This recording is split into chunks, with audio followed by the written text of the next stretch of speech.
अवधूत चिंतन श्री गुरुदेव दत्त श्री स्वामी समर्थ. जय जय श्री स्वामी समर्थ. नमस्कार मित्रांनो, स्वागत आहे तुमचं स्वामी चिंतन या आपल्या यूट्यूब चॅनलवर. अनेकदा आपण देवाची भक्ती करतो, पूजा अर्चा करतो, पण आपल्या मनात एक प्रश्न नेहमीच असतो की देव खरंच आपली प्रार्थना ऐकत आहे का? देव आपल्या घरात वास करत आहे का?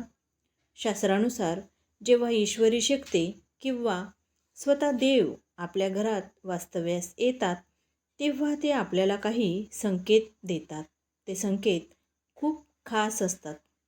आजच्या व्हिडिओमध्ये आपण अशाच 11 शुभ संकेतांबद्दल जाणून घेणार आहोत.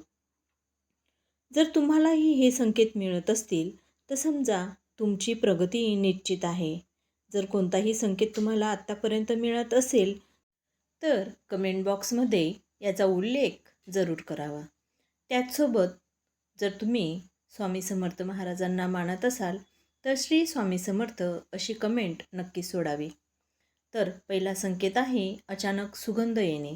जर तुमच्या घरात अचानक चंदनाचा, फुलांचा किंवा उदबत्तीचा छान सुगंध येऊ लागला, जरी तुम्ही अगरबत्ती लावली नसेल तरीही, तर समजा तुमच्या घरात सकारात्मक शक्तीचा प्रवेश झाला आहे.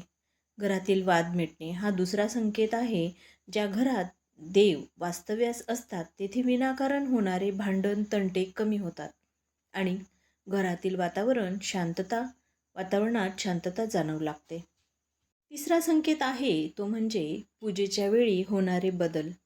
पूजेच्या वेळी दिव्यातील ज्योत अचानक मोठी होणे किंवा अगरबत्तीचा धूर एका विशिष्ट आकारात फिरणे हे देवाच्या आशीर्वादाचे लक्षण आहेत. पुढील संकेत आहे स्वप्नात दैवी दर्शन होणे. जर तुम्हाला स्वप्नात वारंवार मंदिर, गुरुदेव किंवा पांढरी गाय दिसत असेल तर हे सूचित करते की तुमच्यावर देवाची कृपा आहे.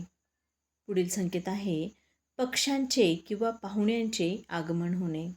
अंगणात चिमण्यांची चिवचिव वाढणे किंवा अचानक एखाद्या सत्पुरुषाचे किंवा साधूचे घरी येणे हे देखील खूप शुभ मानले जाते.